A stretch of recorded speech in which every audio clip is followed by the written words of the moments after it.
परम स्नेही साहित्यान्वेषी सुधीजनों, भाषा साहित्य और संस्कृति के परिष्करण और संवर्धन का केंद्र सिंहभूम जिला हिंदी साहित्य सम्मेलन के यूट्यूब चैनल तुलसी भवन जमशेदपुर से जुड़ने पर मैं ब्रजेंद्रनाथ आपका हार्दिक अभिनंदन करता हूं।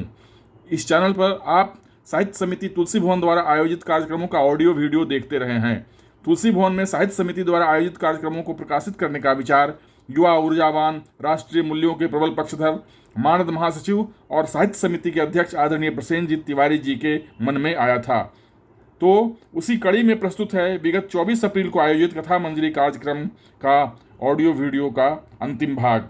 इस कार्यक्रम में आप देखेंगे पूनम महानंद, बसंत जमशेदपुरी, माधुरी मिश्रा, आरती श्रीवास्तव,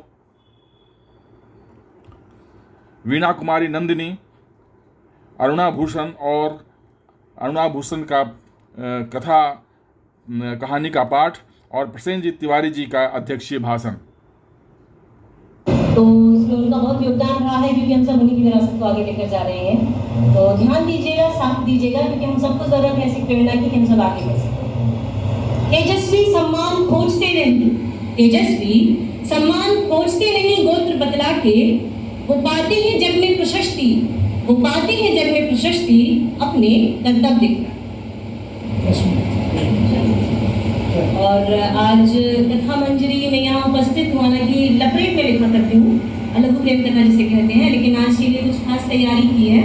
बहुत छोटी कथा है तो लय ताल न टूटे, इसलिए थोड़ा सा ध्यान दीजिएगा ताकि बाद में मैं समझ पाऊँ कि कहाँ कमी रह गई और क्या मैं अच्छा और कर सकती थी। और आज की मेरी जो कथा है उसका शीर्षक है बूढ़ा पति। पति अचानक मर गया था उसका और 10 बरस की बेटी के साथ वो अकेली किराए के घर पर है। रिश्तेदारों ने नाता तोड़ लिया था क्योंकि 80 के दशक में वो एक कामकाजी महिला, बस एक सामने वाला पड़ोसी था जो हर सुबह कभी उसके लिए दूध तो कभी सब्जियां लेकर आया करता था। और ये वही पड़ोसी था जो रात को उसकी खिड़की पर पत्थर मारा। बहुत बड़े होने पर मुझे ये समझ में आया कि मेरी कामकाजी, सुंदर, सुशील और यौवन के चरम पर खड़ी बुआ ने एक बूढ़े आदमी से शादी की।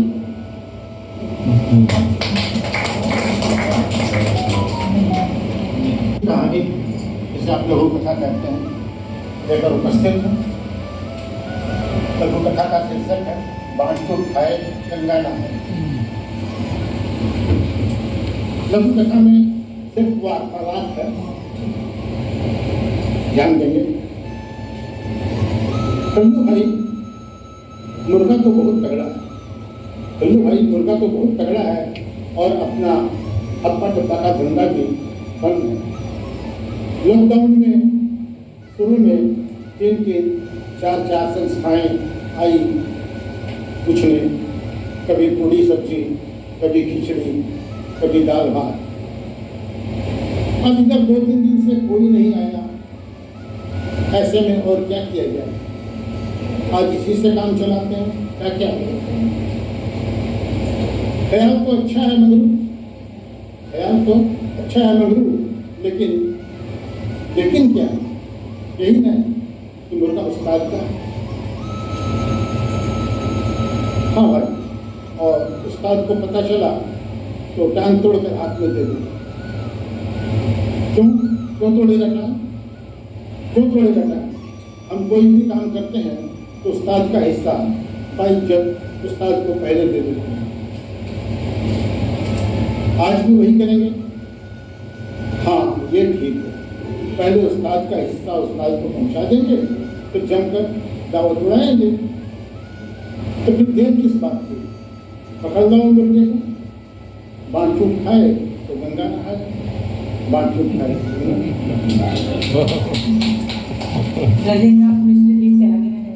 समीक्षा में बसंत जमशेदपुर जी ने बहुत हास्यात्मक अंदाज में ये बहुत ही सुंदर संदेश दिया। हालांकि इस संदेश के पीछे मंशा क्या रही उसके बारे में प्रश्न चिन्ह उठ सकते हैं, लेकिन आपने उस्ताद का जो हिस्सा है उसका ख्याल रखना, ये उन दोनों की उस्ताद भक्ति या स्वामी भक्ति कहिए को दर्शाता है। बहुत अच्छी हास्यात्मक रचना है। धन्यवाद, बहुत बहुत धन्यवाद। कल विश्व पुस्तक दिवस था। इस आयोजन, इस अवसर पर हम लोग विभिन्न आयोजन किए हैं। इसमें एक हम लोगों ने ये रखा कि हम लोग दूसरे की किताबों की पढ़ी हुई कहानियों को भी चर्चा करेंगे, सुरक्षित तो करते ही हैं।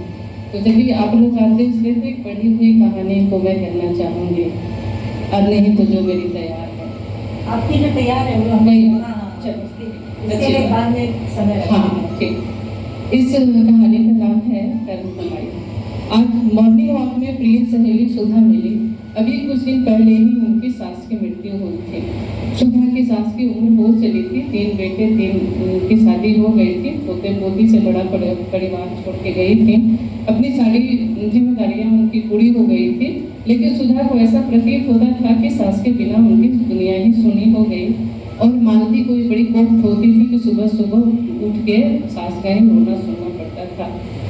तो और सास की बात चलाते चलाते रोने की लगती थी और बोलती थी, कहते कहते रोने लगती थी कि मैं उन्हें समझाती कि देखो सुधा, उनकी उम्र हो गई थी, सारी जिम्मेदारियां पूरी हो गई थी और चलते फिरते चले गए, खुशी की बात है ना, रहने दो। तो लेकिन सुधा समझने वाली कहाँ थी। मैंने सोचा आज भी वही वो बात करेगी, आज भी मॉर्निंग वॉक में मिली तो आज भी वही बात करेगी। लेकिन आज सुधा की बातें सुनकर मैं दंग रह गई। उसने कहा कि उसके ससुर 6 महीना पहले ही गुजर गए थे। सुधा बोली कि आज मैंने सपने में पिताजी को देखा, कमर में गमछा लपेटे हुए, हाथ में खुरपी लिए हुए थे और बोले, सुधा चलो मैं तुम्हें कुछ दिखाना चाहता हूँ। मैं उनके पीछे पीछे चल देती हूँ। खेत खलिहान कच्ची सड़कों से होते हुए मुझे जंगल में ले गए। जंगल पार करते हुए बस्ती में हम लोग पहुँचे, जहाँ एक छोटा सा मिट्टी का घरौंदा था। उसी तरफ इशारा करके बोले, देखो यही घर मैंने तुम्हारी सास के लिए बनाया है। तो तुम्हारी सास के लिए बनाया है। तो सुधा बोली, यह तो मिट्टी का घरौंदा है, बहुत छोटा है, ये तो बहुत छोटा है, इसमें बच्चे खेलते हैं, बच्चा खेलने के लिए बनाया गया है। इस घर के अंदर चटाई बिछी हुई थी, एक घड़ा था, एल्युमिनियम की तस्तरी थी। मैंने आश्चर्यचकित होकर कहा, मतलब सुधा बोली कि पिताजी ये घर है, ना खिड़की है ना दरवाजा है, और तो और इसके अंदर कोई जाएगा भी कैसे, ये तो बैठ भी नहीं पाएगा, तो बच्चों का घरौंदा है, माँ रहेगी कैसे, घर में घुसने के लिए तो बैठ के जाना पड़ेगा, न पंखा न पलंग, बिना एसी का तो माँ सो नहीं पाती थी, यह घर है, इसमें तो दम घुट जाएगा। पिताजी बेहद शांत भाव से बोले, बहू मैं क्या करूँ, जैसा कर्म कमाई है वैसे ही न मिलेगा।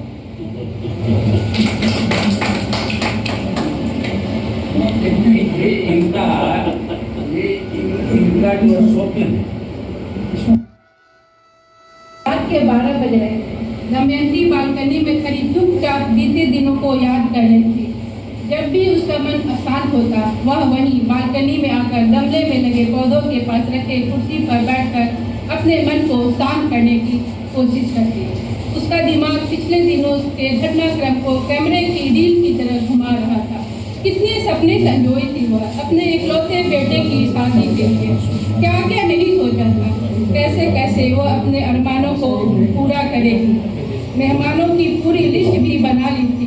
5 सितारा होटल भी तो बुक करवा दिया था, जहाँ अपने मनपसंद डीजे पर सभी थिरकते हुए कितने प्यारे लगेंगे। यह सोच कहीं वह रोमांचित हो रही थी।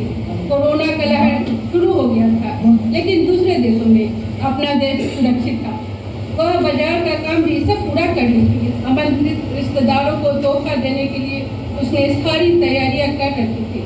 तभी कोरोना का आतंक इतना बढ़ा कि होटल के मैनेजर सामने से मना कर चुके थे। मैडम सरकारी नोटिस जारी हो चुका है, हमें होटल खोलने की बिल्कुल अनुमति नहीं है, अतः मैं आपका बुकिंग रद्द करता हूँ। वह सोचने लगी, हे भगवान ये क्या हुआ। जैसे जैसे समय निकट आता गया उसकी दिल की धड़कनें बढ़ती गई। सोचा शायद यह सब ठीक हो जाए, लेकिन हालात सुधरने के बजाय बिगड़ते चले गए। उसे अपने बेटे की शादी सिर्फ अपने परिवार और लड़की के परिवार वालों के भी अपने घर में ही करनी पड़ी। कितना रुतबा था उसका मोहल्ले और परिवार में, लेकिन आज सब बेकार, न ही बैंड बाजा न मेहमानों की आभगत। आज तक वह सुनते आई थी अपने ही लोग शादी में जब तक 8 आंसू नहीं रुलाए तो शादी का पता ही नहीं चलता। परंतु यहाँ तो न ही कोई रिश्तेदार और न ही कोई रुकना मनाना। वह सोच सोच कर परेशान हो रही थी। आज तक वह दूसरों की शादियों में कितना लुटाती रही है, परंतु उसके बेटे की शादी बिल्कुल फीकी रह गई। तभी उसके पति उसको ढूंढते हुए वहाँ आ गए और उसे समझाते हुए बोले, दमयंती, अभी समय का यही मांग था, उसके अनुसार ही हमें सब कुछ करना था और जो हुआ अच्छा ही हुआ। कितनी सादगी से हमारी बेटे की शादी हो गई और बिना किसी परेशानी की, और जो धन हम शादी के उत्सव में खर्च करने वाले थे उसे हम गरीबों के बीच बांट देंगे। चलो आओ अब सो जाओ, बहुत रात हो गई है। दमयंती अपने पति के बातों से सहमत हो निर्मला देवी की गोद में जाने के प्रयासरत हो गए। धन्यवाद। सभी विद्वजनों को मेरा प्रणाम। छोटी कहानी है, होता इंसानियत।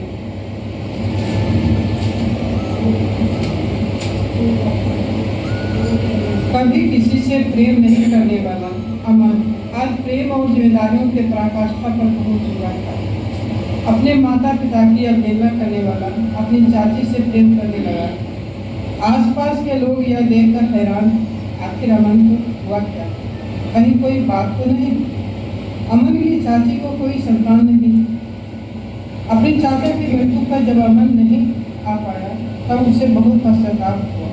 अमन मन ही मन सोचता था कि चाचा के अग्नि संस्कार के लिए मुझे अवश्य बुलाया जाएगा, लेकिन ऐसा नहीं। अमन अपने दर्द को मन ही मन पीता हुआ अपनी चाची से प्यार भरी बातें हमेशा करता और कहता, मुझे बेटा की तरह चाचू मान ले। मैं उन्हें अग्नि संस्कार नहीं दे पाया, भला उनकी आत्मा मुझे कभी माफ कर पाएगी क्या। अमन अपने मीठी मीठी गाने से चाची को प्रभावित करने में कोई कसर नहीं छोड़ा, लेकिन जब देखा बात इससे नहीं बनेगी तब उसने शतरंज की चाल चलने की कोशिश की।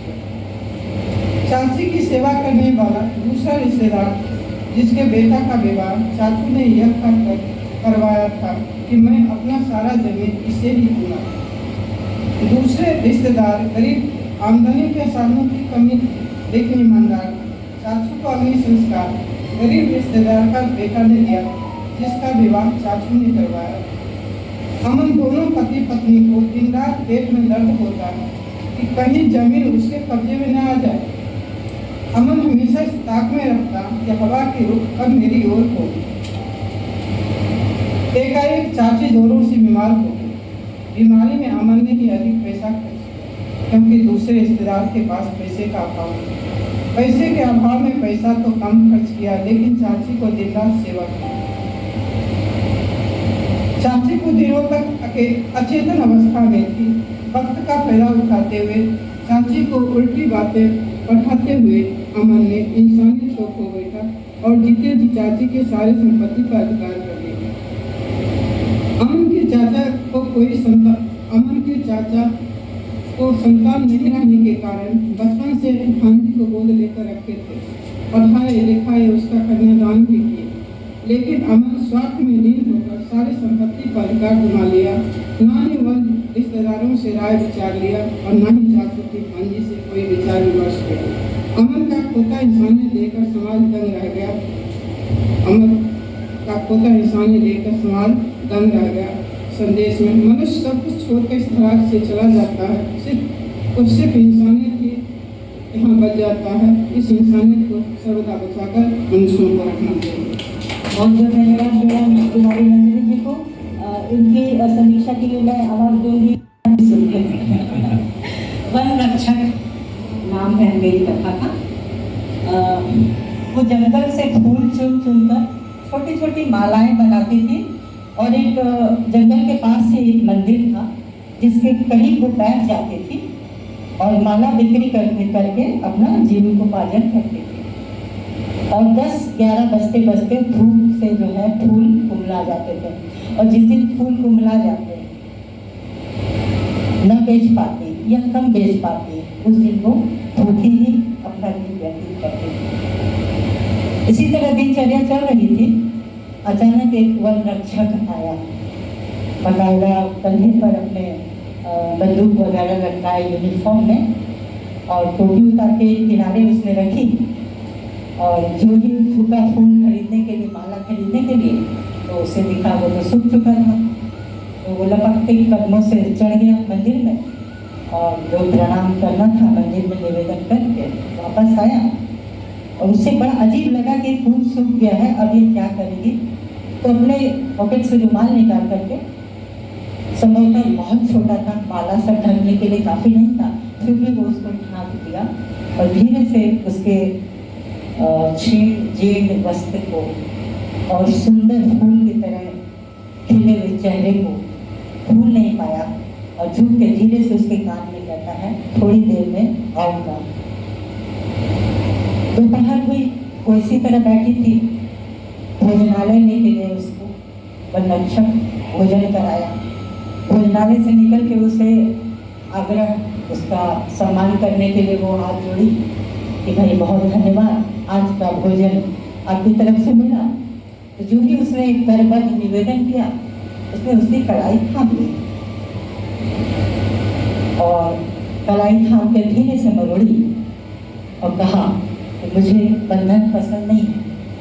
इस तरह बहुत सारे वर्ष बीत गए। वो जंगल से फूल चुनती, चुन के कुछ फूल सूख जाते। इसी तरह उसकी जो दिनचर्या चलती थी, और एक छोटा बालक उसके जीवन में आया। तो उसे लगा कि ये फूल चुन चुन के माला बनाना, मेरा तो पेट भरता ही नहीं है, इसका क्या करेगा। तो जंगल से छोटे छोटे सुंदर सुंदर पक्षियों को उसको जाल में पकड़ना उसको सिखाते। बच्चा इतना कुशल निकला उसका बेटा कि खूब पक्षी पकड़ता और शहर जाके बेच आता, और स्थिति इन लोगों की सुधरने लगी। पर उसी जंगल में वो झोपड़ी डाल के रहती थी। उसे लगा, उसे अंदर मन में इंतजार था कि शायद वन रक्षक आएगा। हुआ भी यही, वन रक्षक आया और गोली की एक आवाज से ये अपनी झोपड़ी से बाहर निकलती, भागती भी आई और देखी कि उसका बेटा जमीन में पड़ा हुआ है, उसे गोली लगी हुई है। वन रक्षक के हाथ में बंदूक है, फुल यूनिफॉर्म में है, और जो पक्षी वो पकड़ चुका था वो उड़ गए थे। उसके साथ उसके प्राण पखेरु भी उड़ चुके थे। एक ही झटके में उसे लगा कि शायद वो उसे पहचान लेगा, लेकिन उसकी जीर्ण अवस्था को देखते हुए वो पहचानने की कोशिश करता रहा। उसी बीच वो दौड़ के अपनी झोपड़ी में गई और वो गमछा निकाल के अपने बेटे को उसी गमछे से ढांकने का असफल प्रयास करने लगी। धन्यवाद।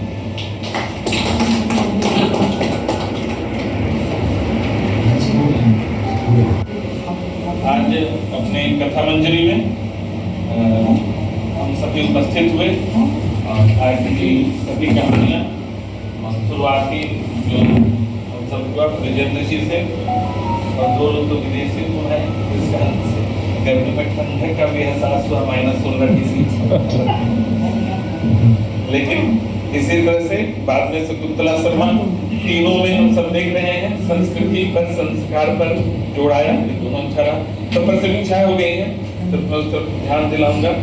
अनीता सागर जी का भी, सुस्मिता जी की भी कहानी, माधवी जी बहुत ही माधवी था, और सब उन सबों के ध्यान के लिए भी है कि घर पर गाय नहीं भी रह पा रहे हैं, उनसे हम सब गौशाला जाएं, कभी भी अपने घर पर त्यौहार या जन्मदिन में भी ऐसे विजिट करना चाहिए। गौशालाओं की स्थिति बहुत कमजोर है, ये सब हम सबों को जानकर होगा कि घर से ज़्यादा कठिनाई है। घर पर भी पालन मुश्किल है, गौशाला पर भी पालन मुश्किल है। गौशाला पर ध्यान रखना और खर्च की कैसी स्थिति, हम सब लोग से जुड़े हुए हैं। जब हम लोग गाय कसाईयों से पकड़ लेते हैं, गौशालाओं में जब ले जाते हैं तो गौशाला नहीं उसको रखना चाहता। यमुना जी रखना है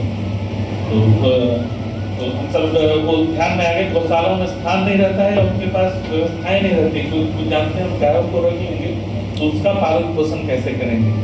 तो सामान्यतः सरकारों को ध्यान देना चाहिए, लेकिन सरकारी ध्यान के बाद भी हम सबों को ध्यान में आएगा उत्तर प्रदेश जैसा राज्य जहाँ मुख्यमंत्री बहुत उस पक्ष के हैं, उनको गौशाला पालन करते हैं, उसके बावजूद भी सरकारी गौशालाओं की स्थिति भी अच्छी नहीं रही है। तो हम सब भी कोई अगर जाने लेंगे बार बार लोगों का जाना होगा तो व्यवस्थाएं जमेगी। आप तो रहते हैं गौशाला के नजदीक तो ध्यान में होगा, तो लेकिन सबको जाना चाहिए, गाँव से बच्चियों से उनसे मिलना प्रेम करना बहुत अच्छा लगेगा। एक दिन खिला कर आए, उनको दूध देकर आए तो अच्छा होगा, और घर पर हम रख लें तो इससे अच्छा क्या है। हमको जो दूध मिलता है उसकी बराबरी ही नहीं है कुछ, और सामान्यतः रोग भी भागता है हमके खुद से, और यह स्थापित सत्य है, तथ्यात्मक बात है। रंजदेव जी की कहानी बहुत था, क्या रंजदेव जी घोड़ा करना, लेकिन उसकी सब भाषा ये सब भावनात्मक बोलने बसंत जी पाठ चूट खाए गंगा नहाए, ये भी हास्यास्पद हुआ, पर थोड़ा पता नहीं उसको पूरा बात कुछ कहानी। हाँ, बहुत बड़ा व्यंग है उन्होंने जो कहा है। आज की स्थिति परिस्थिति को देखते हुए पाठ चोट के खाइए, मतलब सब कुछ जायज है, लेकिन दे दिया करो। वो तो दूसरा है, वो तो क्या है कि मालिक क्या है, उस्ताद का मुर्गा काट रहे हैं और उस्तादी को खिलाकर उसको ठग रहे हैं। माधवी जी की भी कहानी काफी भावनात्मक जुड़ी हुई, एक संदेश दे रही थी। आरती जी का भी और बीना जी का तो खुदा इंसान है, करुणा जी है, सब कहानियाँ मुझे अच्छी लगती है। और बच्चे के माध्यम से उन्होंने काफी कहा है कि जब तक उन्होंने सर दिखाई फूल को देखे वही उनको फूल को बचाने का प्रयत्न करता है, और बाद में जब वो पक्षियों का व्यवहार करने लगती है उसी के फूल उससे मुरझा दिया बेचारा। और सुष्मिता जी की कहानी को मेरे नजदीक है, ध्यान रखना है, हम लोग सब लिख रहे हैं तो जानबूझ कर मैं उस पर जोड़ दे रहा हूँ, क्योंकि हमारे सबके स्वभाव हो गया है, सामान्यतः बहुत नहीं बदलाव हुआ है। दोषी कौन, जैसे ही हम कहेंगे तो उसका खाना से अगर निकालेंगे तो दोषी हो जाएंगे वो लोग। जब वो जाहिर जिहादी मौलाना निकल कर मना कर रहा है तो रात को जल्दी यहाँ से जाइए, और बाद में वो जो वहाँ पर जुलूस वाले लोग रह रहे हैं वो मस्जिद में नहीं करना। और अच्छा रहता है तो मस्जिद में लोग उस दिन भगवा ध्वज बांध देते और सभी मुल्ला बाहर निकलते, वह निकलकर हमारे जुलूस को बोल रहा है चले जाओ, यहाँ नहीं चलना। कैसे उसकी हिम्मत है? उसी समय उसको पेट फाड़ कर तभी निकाल देना चाहिए। दिक्कत आ रहा है, क्यों नहीं क्रिश्चियन ईसाई सब उतना ईसाई इसमें नहीं आ रहा है, धर्मांतरण सब उसका भी विरोध है, परंतु उसके उत्सवों से विरोध नहीं होता है कहीं भी। ये कौन जाहिर जिहादी है? मैं हरदम जिस कम्युनिज्म की यहूदियों ने स्थापना की इस्लाम ईसाइयत को खत्म करने के लिए, वे दुष्ट भी हम ही को सबसे कमजोर समझकर हम पर फूट पड़े, धोखा दे रहा है। और नेहरू को पंडित लिख देते हैं, नेहरू खुद ही कहते तुम नहीं, उनका परिवार बाद में दुनिया नहीं। इसलिए और दूसरा हम लोगों के बीच के विवाद अलग हो, दंगे नहीं, पर इस्लाम ईसाइयत से संघर्ष मान सभ्यता का संघर्ष। और सभी को बहुत बहुत बधाई, सभी का अभिनंदन, सभी कहानियाँ बहुत अच्छी रही, बहुत बहुत धन्यवाद।